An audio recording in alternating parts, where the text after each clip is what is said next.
আসসালামু আলাইকুম। Welcome to অর্থনীতির 12টা অ্যানাদার এপিসোড।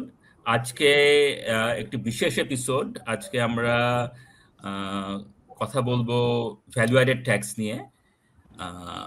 বিশেষ এপিসোড ইন দ্য সেন্স যে আজকে আমাদের নিয়মিত পার্টিসিপেন্ট আমি জ্যোতির রহমান এবং ফাহিম মাসুদ ভাইয়ের সাথে আছেন আমাদের সাথে দুজন বিশেষ অতিথি, আব্দুর রউফ সাহেব এবং স্নেহাশিস বড়ুয়া সাহেব। ওনারা ভ্যাট সম্পর্কে বলতে পারেন এক্সপার্ট, এবং আমরা ওনাদের কাছ থেকে অ্যাকচুয়ালি শুনবো ভ্যালু অ্যাডেড ট্যাক্স, বাংলাদেশের VAT one of the major revenue earners, সেই সম্পর্কে স্যালিয়েন্ট ইস্যুস যেগুলি নিয়ে অনেক কথাবার্তা হচ্ছে বা কন্ট্রোভার্সি হচ্ছে বা কিছু। ডিটেলসে যাওয়ার আগে রৌফ ভাই এবং স্নেহাশিস, আপনাদের সেলফ ইন্ট্রোডাকশন আমাদের অডিয়েন্সের জন্য কাইন্ডলি। রৌফ ভাই, আপনার সম্পর্কে কিছু বলেন। অনেক ধন্যবাদ, থ্যাঙ্কস ফর ইনভাইটিং মি। আমি একজন ভ্যাট কর্মী। আমি এর আগে এনবিআর এ কাজ করেছি। এনবিআর আমি মেম্বার হিসেবে রিটায়ার করেছি গত বছর। আমি বর্তমানে ভ্যাটের ট্রেনার এবং ভ্যাট গবেষক বলতে পারেন। এই ভ্যাট নিয়ে আমি কিছু ভিডিও করি। আমার একটা ইউটিউব চ্যানেল আছে, ভ্যাট উইথ ডক্টর রৌফ, এবং মেনলি ভ্যাট নিয়ে কাজ করি। এই হলো আমার introduction. Thank you very much sir. Good morning, everyone. And first of all, thank you very much for inviting me here.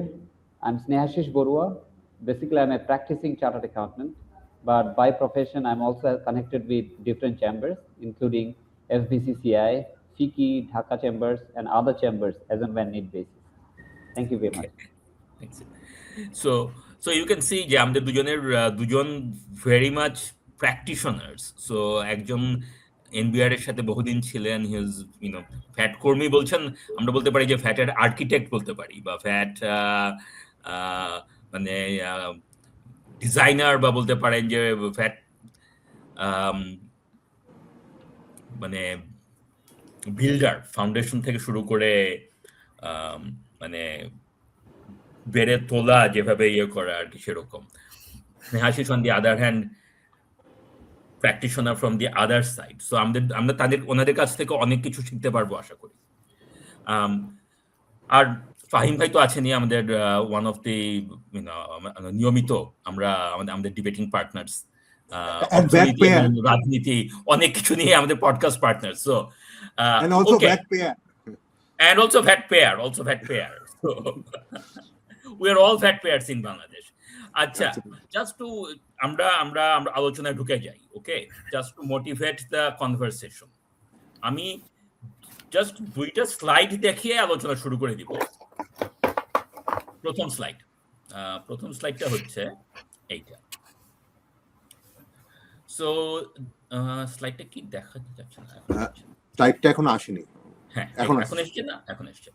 আচ্ছা, সো দিস স্লাইড, এটা গত বছর যে ট্যাক্স রিফর্ম নিয়ে ইন্টারিম গভর্নমেন্টের, আবার চলে গেল, সরি, গত বছর ইন্টারিম গভর্নমেন্ট একটি টাস্ক ফোর্স করেছিল ইয়ের জন্য, আপনার ট্যাক্স রিফর্মের জন্য। সেই টাস্ক ফোর্সের যে রিপোর্টটা জানুয়ারি মাসে দেওয়া হয়েছিল, এখানে এটা সেটার থেকে নেওয়া। দেখা যাচ্ছে না এখন? দেখা যাচ্ছে তো? হ্যাঁ। সো সেখানে সেই টাস্কফোর্স রিপোর্ট থেকে এই চারটা আমি নিয়েছি। So it's talking about VAT revenue ratio. রিপোর্টটা পড়ে আমি যেটা বুঝলাম সেটা হচ্ছে যে এই রেশিও যদি 1 হয়, তার মানে হচ্ছে যে আইডিয়াল ওই দেশে যদি আপনার ভ্যাট চার্জ করা হয়তো, যা পাওয়া যেত সেই গভর্নমেন্ট ওই পুরোটাই কালেক্ট করে। সো ফর এক্সাম্পল, নিউজিল্যান্ডের রেশিও হচ্ছে 1, মানে হচ্ছে ওদের দেশে থিওরিটিক্যালি ভ্যাট যা কালেক্ট করতে পারতো ওইটা 100%ই কালেক্ট করে, হোয়ারএজ বাংলাদেশে এটা হচ্ছে 0.3 বা তারও কম। তার মানে হচ্ছে আমরা থিওরিটিক্যালি যদি আমরা 100 টাকা কালেক্ট করতে পারি, আমরা তার 30 টাকারও কম কালেক্ট করি। আমি এইটুকুই বুঝলাম আর কি, মানে এটা দেখে আমার এটা মনে হলো আর কি যে আচ্ছা, সো মানে আমাদের কালেকশন রেশিওটা খুব কম। So that seems to be a problem to me. ওনারা বললো যে এরকম যে আমাদের টার্গেট নাকি হওয়া উচিত 50, যেটা ইন্দোনেশিয়াতে এখন আছে 50, এরকম আমরা একটা টার্গেট করতে পারি রিয়েলিস্টিক। আই ডোন্ট নো, এটা একটা হাইপোথেটিক্যাল কোয়েশ্চেন দেখে মনে হলো। এছাড়া যেসব প্রশ্ন আমরা প্রায় শুনি বা মানুষজন বা পাবলিক ডিসকোর্স থেকে যেটা আমার কাছে অ্যাটলিস্ট অ্যাজ আ লে পারসন মনে হচ্ছে আর কি, যে ভ্যালু অ্যাডেড ট্যাক্স নিয়ে কি কি প্রশ্ন আসে এবং কি কি জিনিস নিয়ে আমরা চিন্তা করতে পারি, যে আমাদের ভ্যাট রেট কি হওয়া উচিত, ইউনিফর্ম রেট হওয়া উচিত নাকি মাল্টিপল রেট। যদি ইউনিফর্ম রেট হয়, সেটা যেটা এনবিআর চেয়ারম্যান বলেছেন 15%, এটা কি 15% বাংলাদেশের জন্য appropriate? Should it be higher, should it be lower? How do we know? Uniform rate যদি হয়, তাহলে পরে কি সেখানে এক্সেমশন থাকা উচিত?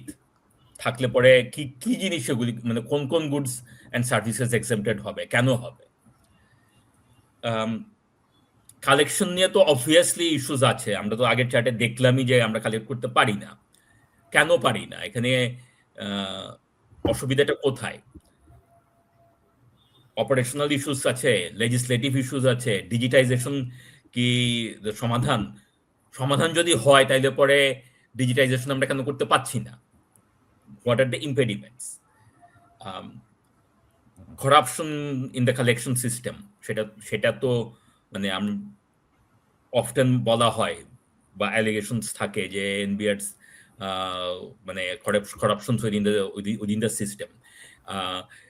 সেটা কতখানি দূর করা সম্ভব এবং কেন হচ্ছে না, বা সেটা নিয়ে কি করা যেতে পারে, plus reflections. So these are the kind of issues we want to talk about. Jyoti bhai, I was part of a member of this task force that has submitted the report back in January 2026. So, and that was led by Mr. Zaidi Sattar. We report that. So we had one VAT specialist like Mr. Zaid Hussain Khan. So he was leading the team, and I tried to assist him in many different ways. And I feel really honored with আসলে যেহেতু আমাদের শ্রদ্ধেয় রোগ sir আছেন, যিনি আসলে VAT expert. আমি কিন্তু লার্নার ভাইয়া, হ্যাঁ। ফাহিম ভাই হয়তো উনি একটু কম জানে, আমি তার থেকে হয়তো একটু বেশি হয়তো জানি, বাট কিন্তু স্যার যেখানে আছেন এখানে ভ্যাট নিয়ে কথা বলাটা আসলে মুশকিল, হ্যাঁ, কারণ হি ইজ দ্য অথরিটি আর কি। তো নেভারদিলেস তো এখানে আসলে জ্যোতি ভাই আমাদের ট্রান্সফরমেশনটা দেখতে হবে ভ্যাট সিস্টেমে 1991 থেকে, যখন দি দেন ফাইন্যান্স মিনিস্টার প্রয়াত সাইফুর রহমান সাহেব বাংলাদেশে ভ্যাটটা ইমপ্লিমেন্ট করা শুরু করলেন।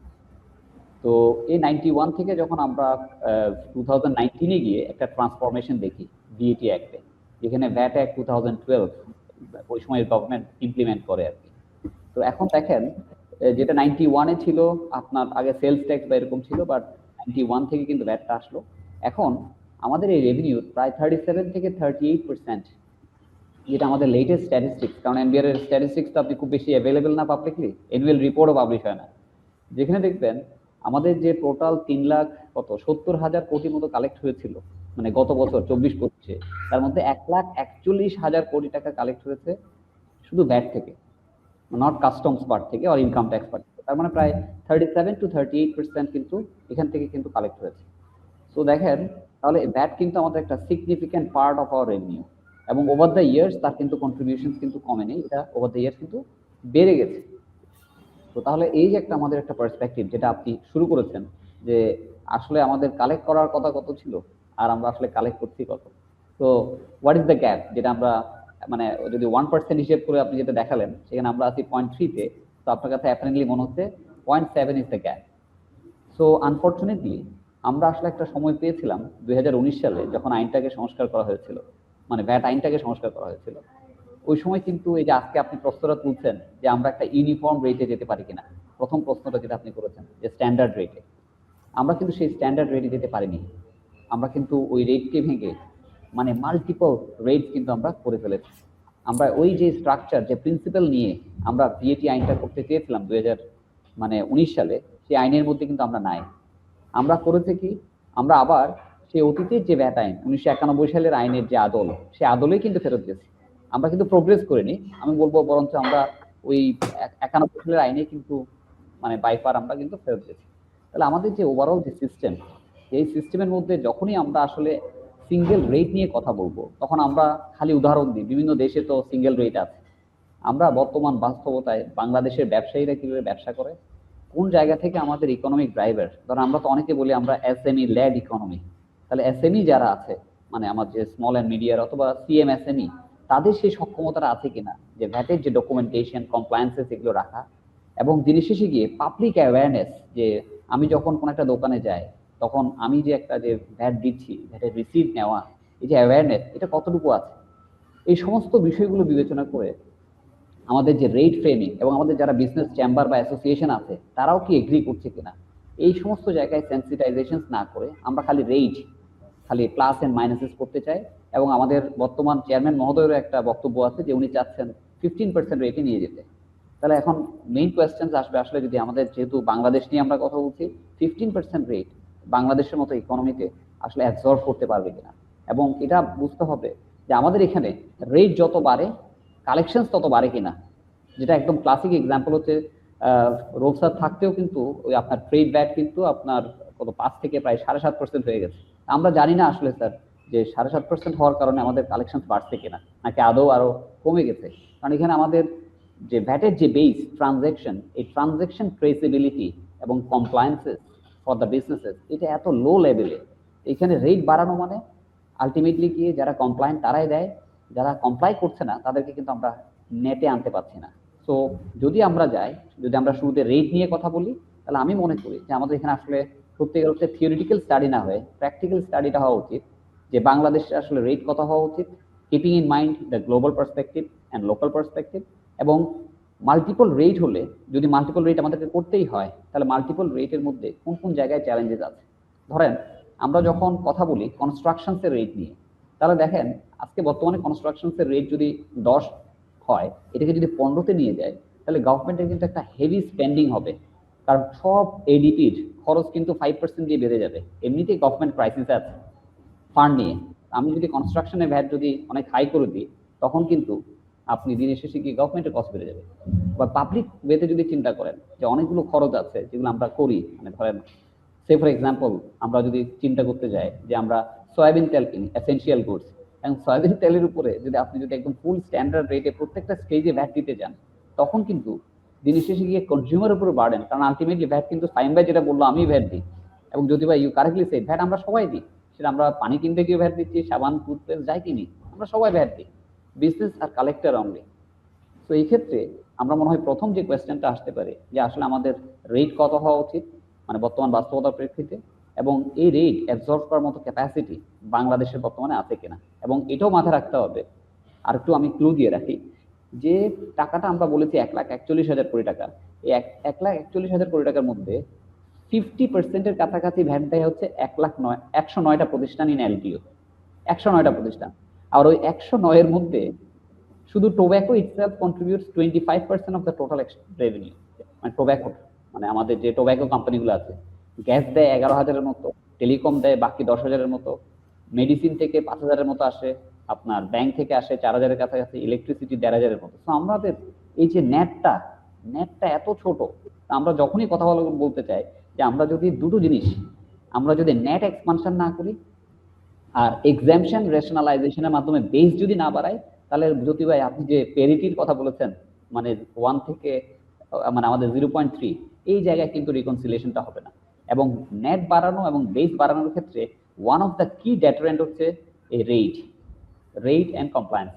আমি মনে হয় একটু বেশি বলে ফেলেছি, একটু মানে রোব স্যারের কাছ থেকে একটু শুনতে চাই। Thank you very much. যেহেতু আমাদের for the sake of time we don't have that much of time আর কি, without much further introduction. So Fahim bhai, you have put some very specific point on the table again, and thank you very much for putting all this together. তো এখানে আমি শুধু রোব স্যারের এখান থেকে আসবো, দেন আপনার এখানে গিয়ে শেষ করবো। তো প্রথম যে জিনিসটা আছে যে what is the ideal situation. Ideal situation যেহেতু নিউজিল্যান্ড নিয়ে চিন্তা করছেন বা ডেভেলপড ইকোনমি নিয়ে চিন্তা করছেন, স্যার যে জায়গায় বক্তব্য দিচ্ছেন সেটা আমরা অ্যাকাউন্টেন্টরাও বুঝি যে আসলে ভ্যাট হয় ট্রানজ্যাকশনের উপরে। ট্রানজ্যাকশন, এই ট্রানজ্যাকশনকে যদি ট্রেস করতে না পারেন, তাহলে দেখেন আপনি যার কথা বললেন বড় কর্পোরেট, সে কিন্তু বাই ডিজাইন সে কিন্তু ডেভিয়েট করতে পারছে না। আর যারা আপনি এই যে মানে বলবেন ওনার ম্যানেজ বা এরকম ইন্ডিভিজুয়াল ম্যানেজ যারা আছে, তারা কিন্তু ম্যানিপুলেট করতে পারে। তো এই ক্ষেত্রে এক্সাম্পলস গুলো কি, আপনি যখন কোনো দেশে পেমেন্ট করতে যান, মেজরিটি জায়গায় দেখবেন সবাই কিন্তু ক্যাশলেস হয়ে গেছে, ক্যাশলেস। এই যে আপনি ইন্ডিয়ার উদাহরণ দিলেন, ইন্ডিয়া 4টা রেট নিয়ে কাজ করেছে, ইন্ডিয়া কিন্তু একটা রেটে নাই। এটা কিন্তু খুব ভালো একটা জিনিস বলেছেন, ইন্ডিয়া কিন্তু সিঙ্গেল রেট নাই, 4টা রেটে গিয়েছে। তো তার মানে দেখেন ইন্ডিয়াতে একজন ফুচকাওয়ালা বা আপনি চায়নাতেও যদি বলেন যে একজন কোকোনাট সেলার, সে যদি ডাব বিক্রি করে, you cannot pay them cash. আপনি অটোমেটিক্যালি সে কিন্তু কিছু হয়ে যাচ্ছে, সে উইপে বা আলিপেতে গিয়ে ট্রানজাকশনটা হিট করছে। দেখেন তার দেশে যদি থ্রেশহোল্ড থাকে 20 লাখ ইউয়ান বা 30 লাখ রুপি, আপনি বুঝতে পারবেন যাকে আপনি এক্সামশন দিয়েছেন সেই এক্সামশন থ্রেশহোল্ডের নিচে থাকলে তাকে কিন্তু কোনো জিএসটি ভ্যাট দিতে হচ্ছে না, এবং যারা এই থ্রেশহোল্ডের উপরে আছে তার রেভিনিউ ক্যাপচারটা কিন্তু অটোমেটিক হয়ে যাচ্ছে। আপনাকে কিন্তু ঘরে ঘরে গিয়ে রেভিনিউ ভেরিফিকেশন কিন্তু করতে হচ্ছে না। But fine by that's a long term thing, that's a long term. Cashless নিয়ে আপনারাও কাজ করতেছেন, আমরাও কাজ করতেছি, and we are quite happy যে current government is also in the right page, specially the central bank governor. ওনার সাথে কয়েকদিন আগে আমি স্পেশালি নিজে গিয়ে থ্যাঙ্কস দিয়ে আসছি যে স্যার আপনি যদি ফান্ডামেন্টাল জিনিসটা ঠিক করতে না পারেন তাহলে যে ভ্যাট কালেকশন কমবে, এবং ভ্যাট কালেকশন যদি কমে স্বাভাবিক প্রফিটের উপরে ট্যাক্স দিতে হয়, আপনার রেভিনিউ যদি লিকেজ হয় আপনার ইনকামই তো ঠিক মতো আসবে না, তাহলে আপনি ট্যাক্স পাবেন কোথেকে? তো দিনের শেষে গিয়ে this one problem can cure lot of our other problem. এই জন্য লং টার্মে গিয়ে আমাদেরকে দুটি ভাই মনে রাখতে হবে, যদি ক্যাশলেস করতে পারি তাহলে হতে পারে, বাট শর্ট টার্মে ক্যাশলেস সম্ভব নয়। তাহলে শর্ট টার্মে কি করা সম্ভব? একটা উদাহরণ আপনাকে দিই।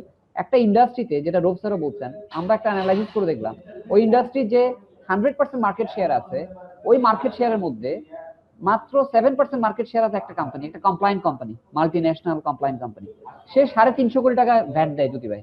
তাহলে 350 কোটি টাকা ভ্যাট যদি 7%-এ দেয়, 100%-এ কত হওয়া উচিত? 5,000 কোটি টাকা। তাহলে দেখেন এই 5,000 কোটি টাকা থেকে আমি আসলে পাচ্ছি 2,500 বা 3,000 কোটি টাকা। তাহলে গ্যাপ কত? তাহলে একটা ইন্ডাস্ট্রিতে বা সেক্টরে যদি আপনি গ্যাপ অ্যানালাইসিস করেন, করে যে স্যার যেরকম বললো যে আমরা যদি ওই ইন্ডাস্ট্রি নিয়ে কাজ করি তাহলে বড় একটা অংশ কিন্তু নিয়ে আসবো।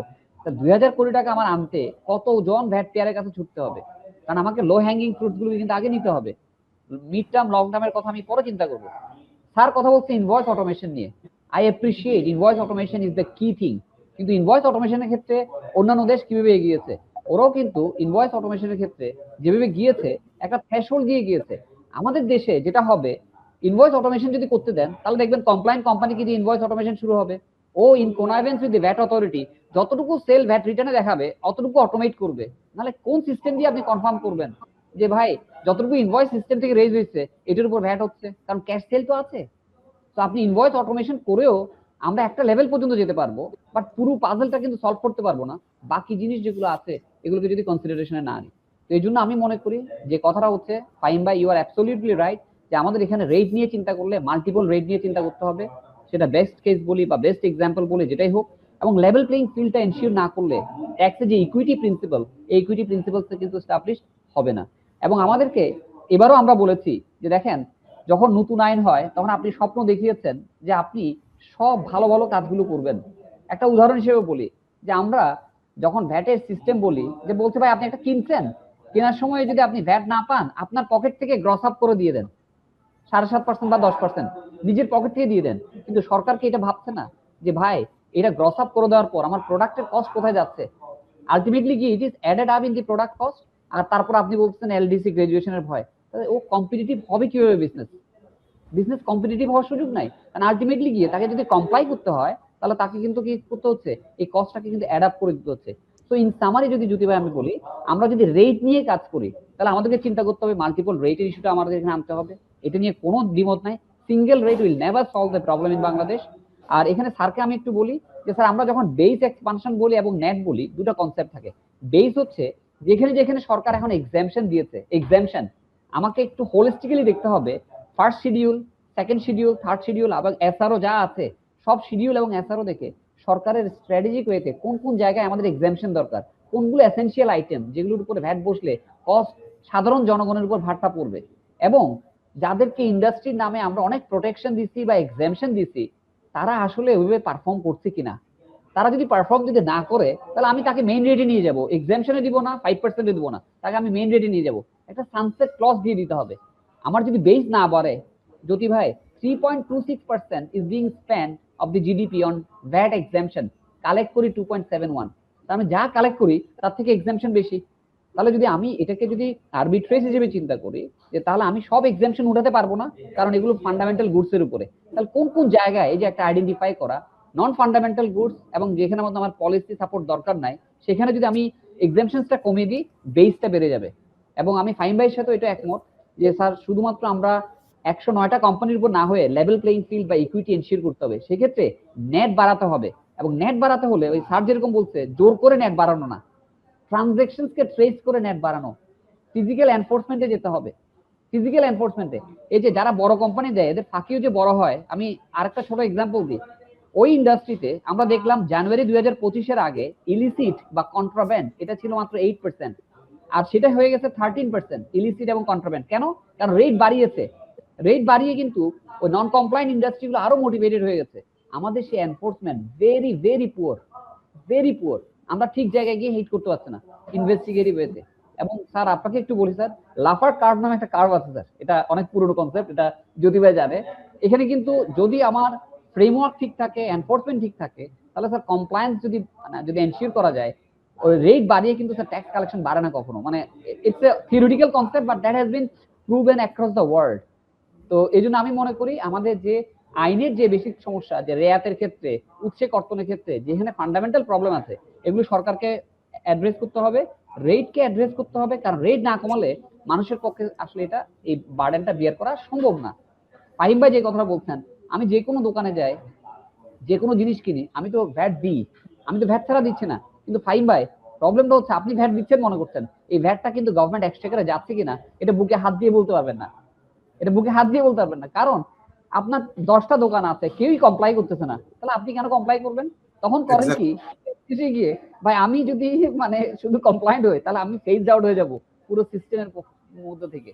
তো এই জন্য আমি মনে করি এটাকে হোলিস্টিক্যালি দেখতে হবে, আইসোলেটেড গিয়ে এখানে সমাধান করা সম্ভব নয়। সরি, আমি আই ট্রাই টু বি মানে within the minutes that you have given আর কি জ্যোতি ভাই। Thank you. আমি একটা র্যাডিক্যাল কথা বলবো, এই কথা মনে হয় কেউ বলে নাই, হ্যাঁ বলে নাই। স্নেহাশিস বাবু সম্ভবত শুনছে, আমি তো মাঝে মধ্যে বলি, উনি হয়তো বা শুনছে আর কি। আমি সকালে 2টা ভিডিও গ্রুপে দিয়েছিলাম। তো আমি তো ধরেন 31 বছর প্লাস এই সেক্টরে কাজ করছি, হ্যাঁ কাজ করছি। তো আমি কয়েকটা বেসিক যে অ্যাসাম্পশন সেগুলোকে আমি নেগেট করবো এখন। হ্যাঁ নেগেট করবো। 1 নম্বর হলো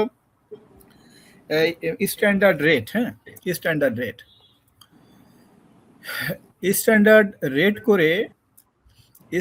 রেট করে আমাদের ভ্যাট সিস্টেমে কোনো ইমপ্রুভমেন্ট করা যাবে না।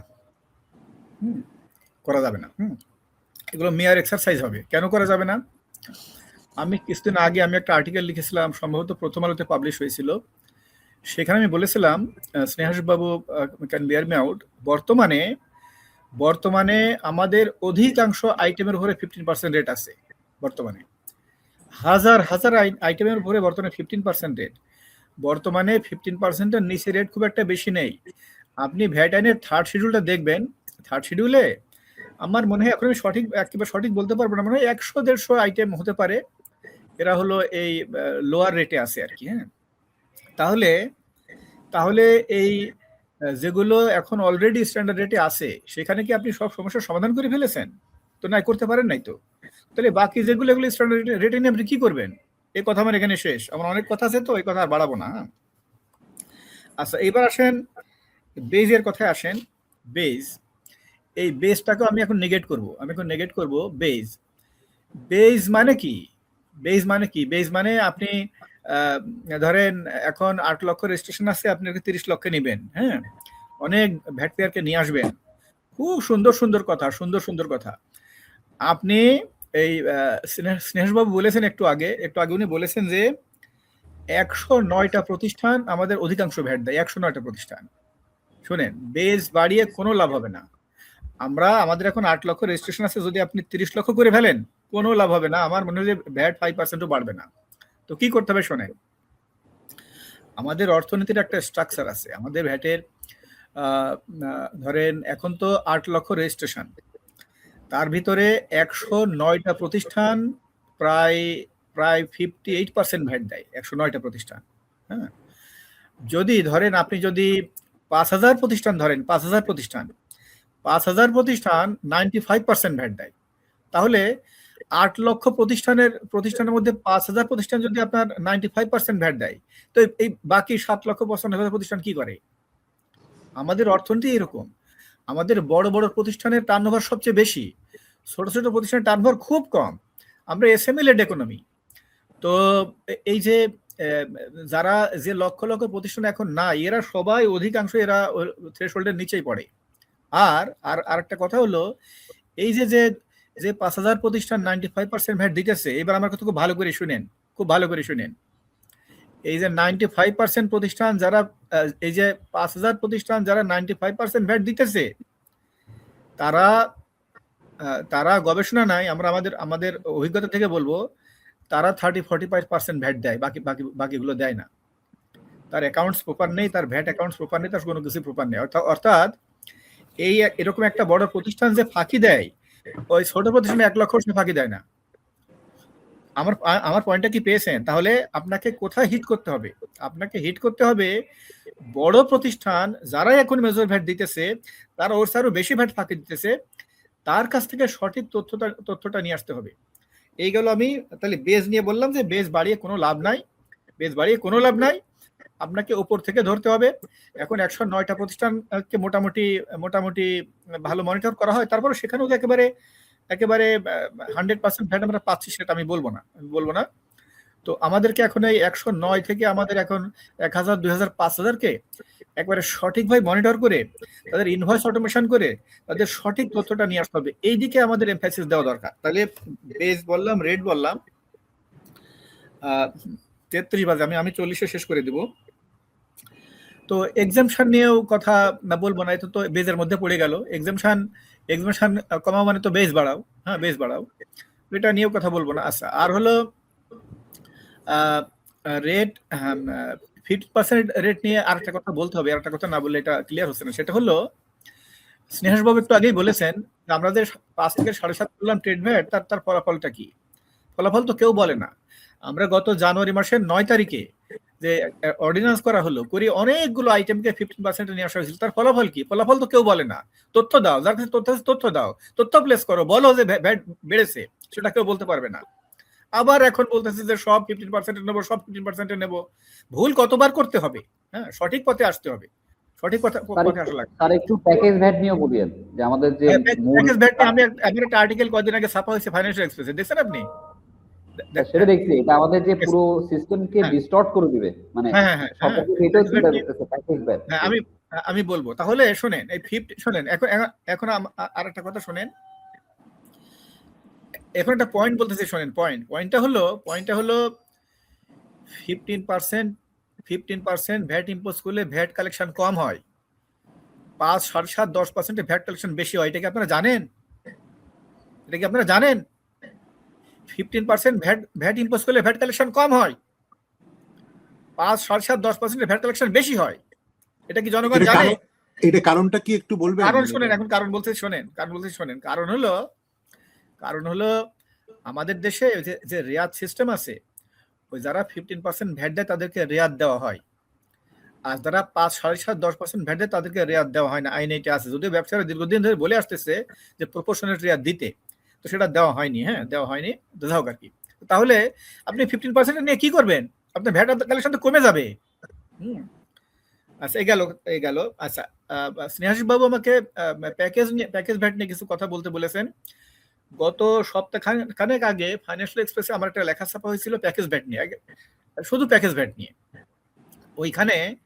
ওইখানে আমি সামারিটা আমি বলেছিলাম যে প্যাকেজ ভ্যাট ইন্ট্রোডিউস করা তো একেবারে বুমেরাং হবে, এটা একেবারেই করা যাবে না।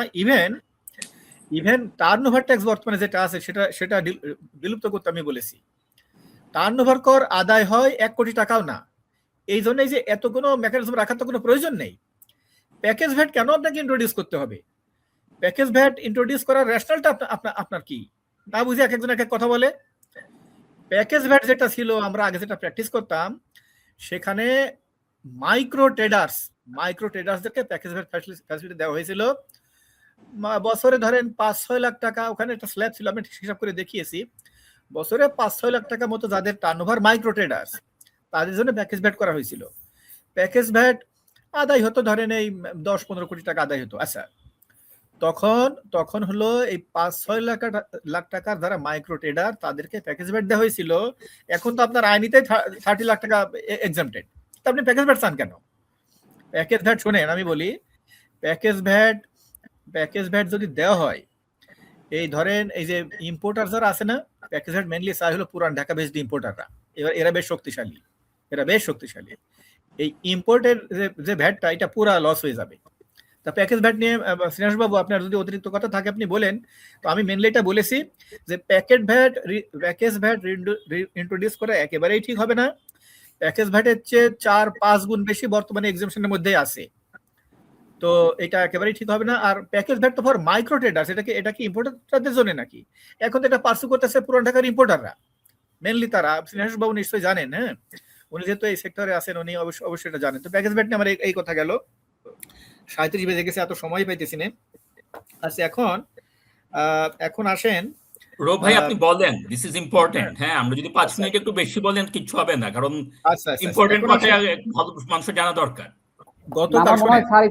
আমার মনে হয় স্যার একটু বলুক, আবার আমরা বলি, মানে যাতে হয় মানে স্যার। আচ্ছা, তাহলে আমি ধরেন রেট নিয়ে স্নেহাস বাবু বলেছেন, আমিও বললাম। তারপরে বেজ নিয়ে উনি বলেছেন, আমি কিছু বললাম। প্যাকেজ ভ্যাট নিয়ে আমি বললাম। এতক্ষণ আমি যে কথা বললাম তার বেসিক হলো একেবারে প্রচলিত যে ধ্যান ধারণা, তার এগেনস্টে কথা বললাম। এই জন্য আমি প্রথমেই বলেছি যে আমি র্যাডিক্যাল কথা বলবো। হ্যাঁ, একেবারে প্রচলিত ধ্যান ধারণার বাইরে কথা বললাম। আর কি বলা হইতেছে যে ধরেন রেভিনিউ রিফর্মের কথা আসলেই কয়েকটা কথা খুব বলা হয় যে রেট সব 15% নিতে হবে, রং কনসেপ্ট। বলা হয় যে বেস বাড়াতে হবে, রং কনসেপ্ট। বলা হয় যে প্যাকেজ ভ্যাট ইন্ট্রোডিউস করতে হবে, রং কনসেপ্ট। বলা হয় যে এই টিন আর বিন একসাথে করে ফেলতে হবে, রং কনসেপ্ট। বলা হয় যে প্রচুর রেজিস্ট্রেশন বাড়াতে হবে, রং কনসেপ্ট। এটা নিয়ে এখন কথা বলি, শুনেন। আজকে তো রেডিক্যাল কথা বলা শুরু করছি, এটা আমি বলবো, শুনেন। আপনি রেজিস্ট্রেশন বাড়ে কি করবেন? ঘোড়ার ডিম হবে। Sorry for using this term. হ্যাঁ, আপনার গত ডিসেম্বর মাসে এনবিআর বিরাট একটা ড্রাইভ দিয়ে 1,31,000 রেজিস্ট্রেশন দিয়েছে। 1,31,000। ডিসেম্বর, জানুয়ারি গেছে, ফেব্রুয়ারি গেছে, মার্চ গেছে, এপ্রিল গেছে। হিসাব দেন কয় টাকা রেভিনিউ পাইছেন, কয়টা রিটার্ন সাবমিট হয়েছে, হিসাব দেন। হিসাব চান, কেউ হিসাব দিতে পারবে না, কোনো পজিটিভ রেজাল্ট পাবেন না, কিচ্ছু হয় নাই। এগুলো অনলি পাবলিসিটি স্টান্ট। না বুঝে পাবলিসিটি স্টান্ট করা হয়, বুঝে করা হয়। এই সমস্ত করে কোনো লাভ নাই। আপনার রেজিস্ট্রেশন লক্ষ বাড়িয়ে কোনো লাভ নাই। আমি যেটা বললাম, আপনাকে 5,000, 10,000, 20,000 কে আপনাকে পার্সু করতে হবে, সেখানে ইনভয়েস অটোমেশন করতে হবে, তাদের প্রকৃত সেল।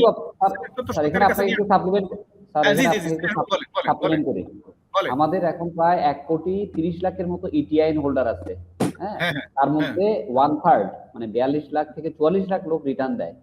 আপনি খেয়াল করে দেখেন, ঠিক সেম আপনি যেটা বলছেন, 8 লাখ লোক ভ্যাট রেজিস্ট্রেশন নিয়েছে, রিটার্ন দিচ্ছে 4 লাখ। তার মানে আমি যদি জোর করে ভ্যাট রেজিস্ট্রেশন বাড়াই, ওইটাই হবে যে আমার নাম্বার অফ বিন হোল্ডার বাড়বে, কিন্তু ভ্যাট পেয়ার বা কমপ্লায়েন্স ভ্যাট পেয়ার কিন্তু স্যার বাড়বে না। তখন সরকারকে চিন্তা করতে হবে কস্ট অফ কমপ্লায়েন্স, মানে সরকারের তো একটা অ্যাডমিনিস্ট্রেশন কস্ট আছে। এই 4 লাখ লোকের রেজিস্ট্রেশন রাখা, হিসেব মানে মনিটর করা, ওইটাও কিন্তু কস্টটাও কিন্তু স্যার ফরগো হবে, কারণ আপনি তো ওতেই কিছু পাচ্ছেন না। Good, very good. আমি একটু অ্যাড করি, আমি তো ইন্টারপ্রাইজ নিয়ে কথা বলি না, যেহেতু স্নেহাসবাবু বললো, আমি একটু অ্যাড করি। 1,20,00,000 টিআইএন, এর ভিতরে আপনার রিটার্ন দেয় নাই 82 লক্ষ, রিটার্ন দেয় নাই, হলো 40 লক্ষ দিয়েছে। তার ভিতরে আপনার শূন্য রিটার্ন আর মিনিমাম ট্যাক্স কত আপনি বলেন তো স্নেহাসবাবু? কত? সম্ভবত 14 লাখের কাছাকাছি, না আরো বেশি সম্ভবত। আচ্ছা, এই আপনার হলো, তাহলে থাকে কি আপনার সব শেষে 50,000 টিআইএন হোল্ডার আপনার মোট ইনকাম ট্যাক্সটা দেয়, বুঝতে পারছেন? তাই আপনাকে বড়কে পার্সু করতে হবে। আচ্ছা, তাহলে বেশ কয়েকটা কথা বললাম। আর একটা কথা শুনেন, সেটা হলো তাহলে আমরা যে কথাগুলো বলি, এই কথাগুলো সব ভুল কথা। আমরা বলি যেগুলো বলে ফেলছি, রেট বাড়াতে হবে, ভুল কথা। বেজ বাড়াতে হবে, ভুল কথা। আপনার প্যাকেজ ভ্যাট ইন্ট্রোডিউস করতে হবে, ভুল কথা। সব 15% নিয়ে যেতে হবে, ভুল কথা। প্রচুর রেজিস্ট্রেশন দিতে হবে, ভুল কথা। প্রচুর রিটার্ন সাবমিট করতে হবে, ভুল কথা। সব শেষে বলা হইতেছে নেশন ওয়াইড ইনভয়েস অটোমেশন করতে হবে। ফাহিম ভাই, আপনি আমার আইডিয়াটা নেন, সবকিছু সরকার করে দেবে, আপনারা এটাও বলবেন না। সরকার, এই যে আপনারা ইন্টারন্যাশনাল বেস্ট প্র্যাকটিস কথা বলতেছেন, যে সমস্ত দেশে ইন্টারন্যাশনাল বেস্ট প্র্যাকটিসেস আছে, সেই সমস্ত বেসরকার বেশি কাজ করে। আমেরিকাতে মিসাইল তৈরি করে বেসরকার, বিমান তৈরি করে বেসরকার। তো আপনারা শুধু সরকার করে দিবে, এনবিআর করে দিবে, এটা বলেন না। আপনারা এখন নেশন ওয়াইড ইনভয়েস অটোমেশন করতে হবে। This is the very centre point of not only VAT automation, VAT reform, VAT reform আর ইনকাম ট্যাক্স রিফর্ম, আমি এই কথা বলে শেষ করব। ধরেন বাংলাদেশে কোনো টিআইএন নাই, কোনো বিআইএন নাই, কোনো ভ্যাটের রেজিস্ট্রেশন নাই, কোনো ট্যাক্সের রেজিস্ট্রেশন নাই, বাংলাদেশে কেউ কোনো ভ্যাটের হিসাবপত্র রাখে না, সারা বাংলাদেশে কেউ কোনো রিটার্ন সাবমিট করে না, ভ্যাট সম্পর্কে কেউ কিচ্ছু জানে না, ধরে নেন আপনি।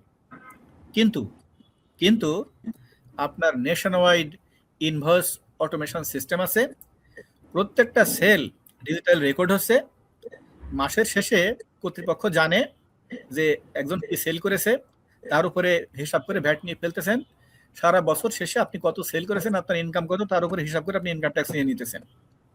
তাহলে আপনার রেজিস্ট্রেশনের ইম্পর্টেন্স বেশি, আপনার ডকুমেন্টেশনের ইম্পর্টেন্স বেশি, আপনার রিটার্ন সাবমিশনের ইম্পর্টেন্স বেশি, আপনার হারের ইম্পর্টেন্স বেশি, আপনার বেজের ইম্পর্টেন্স বেশি, নাকি আপনার সেলের তথ্য রেকর্ড করার ইম্পর্টেন্স বেশি?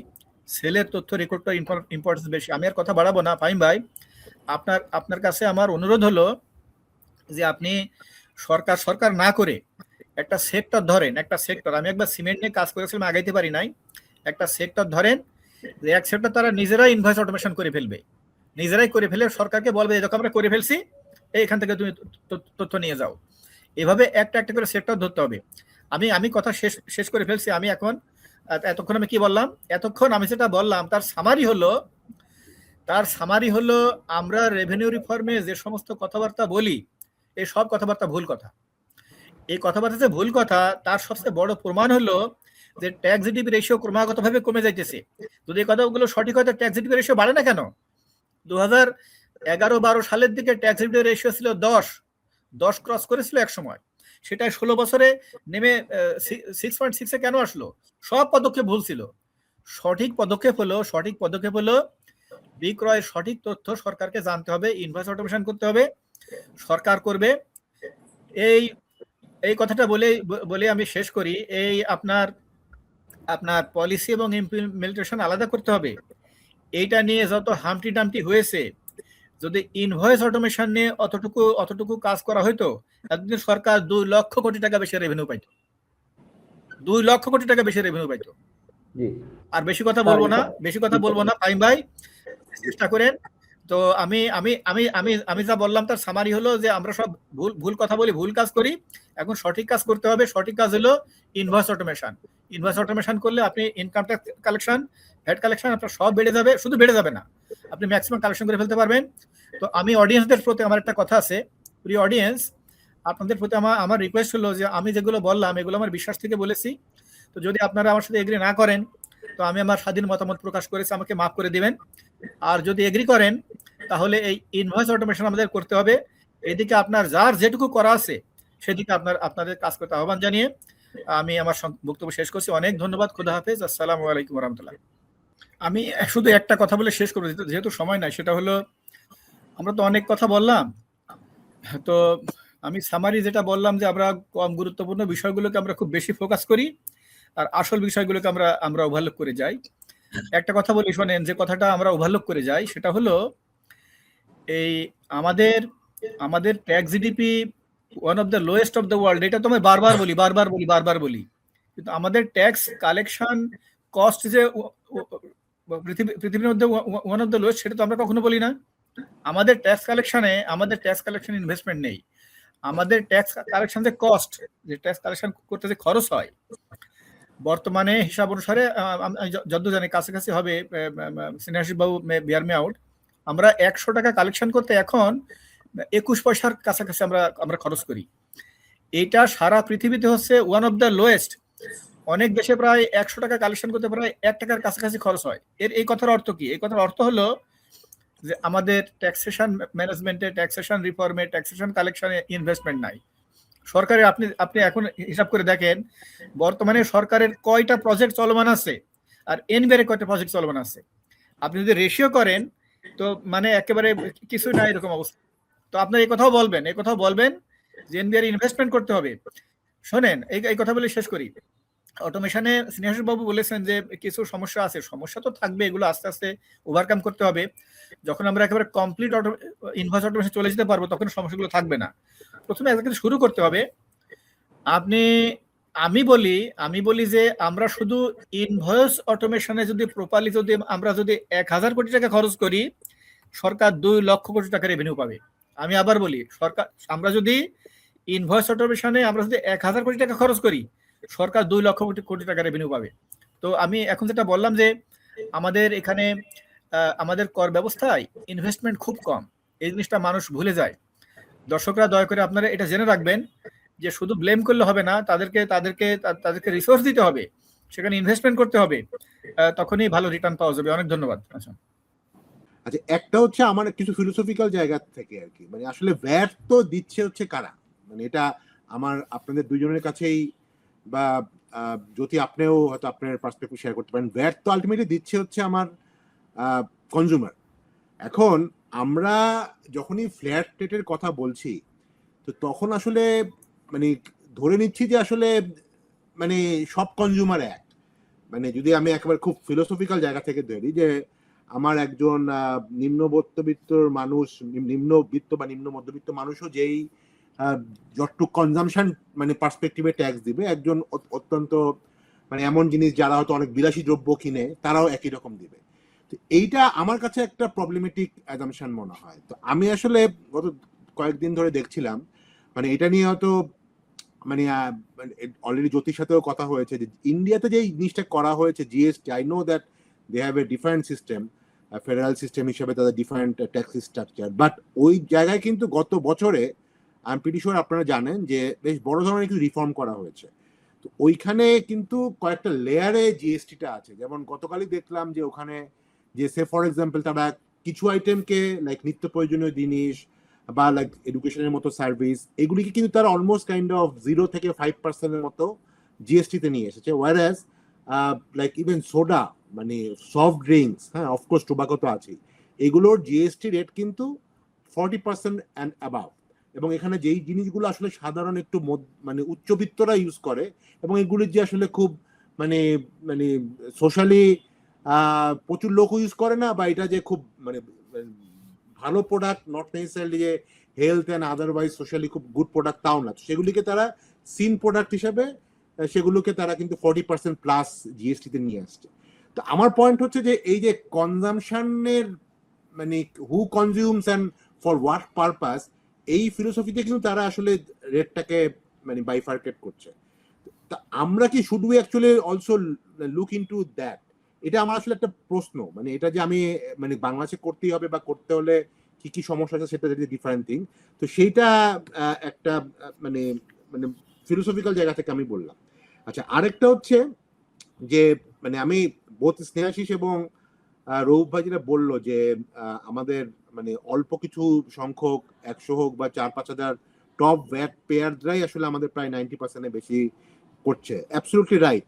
বাট এইটার আসলে সলিউশন কি মানে এদের উপরেই আমি যাবতীয় ফোকাস দিব? তাহলে যেটা প্রবলেম হয় সেটা হচ্ছে যারা একটু ইনফর্মাল বা সেমি ফর্মাল, তারা কিন্তু কখনো আমি তাদেরকে থেকে কখনো ভ্যাট পাবো না। এবং যেটা সমস্যা হবে যে একই কান্ট্রিতে দুইটা রুল। সে ফর এক্সাম্পল আমার যে আমি একই প্রোডাক্ট বিক্রি করি, সে হয়তো আমি চানাচুর বিক্রি করি, এখন চানাচুর বিক্রি করলে আমি যদি ফর্মাল চ্যানেলে হয়, এখন যখন প্রাণ যখন চানাচুর বিক্রি করবে তাকে হয়তো 15% ভ্যাট, মানে তার প্রোডাক্টের আলটিমেটলি তো তার কাস্টমারই প্রোডাক্ট দিবে, তো সে যখন বিক্রি করবে 15% তার থেকে নেওয়া হবে। আবার যখন একটা খুবই ছোট স্কেলের কেউ একজন এই সেম চানাচুরটাই বিক্রি করবে, যেহেতু সে ইনফর্মাল এবং আপনারা বলছেন তার তো আসলে তার রেজিস্ট্রেশন যাতে উপরে গুরুত্ব দেওয়ার দরকার নাই, তখন সে কিন্তু তার কাস্টমারকে 15% ছাড়াই বিক্রি করবে।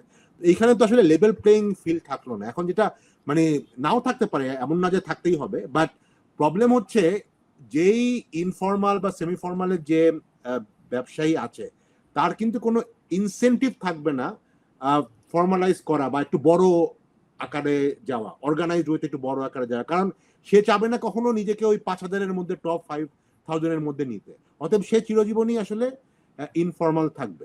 তো এই যে বেসিক কাইন্ড অফ ইনসেন্টিভাইজেশন মানে ফর ইনফর্মালিটি, এই প্রবলেমটাকে সলভ কিভাবে করা যায়? আমার একটা সাজেশন ছিল যে যদি আমরা রেটটাকে নিয়ে আসি, মানে রেটটাকে কমায় নিয়ে আসি, সিঙ্গেল ডিজিটে নিয়ে আসি, say it can be 7% or it can be 7.5%, তাহলে আসলে এই যেটা আপনারা বললেন যে এই অনেকে শুধুমাত্র বাধ্য হয় রেজিস্ট্রেশনটা করতে, আলটিমেটলি তার থেকে কোনো ভ্যাট পাওয়া যায় না।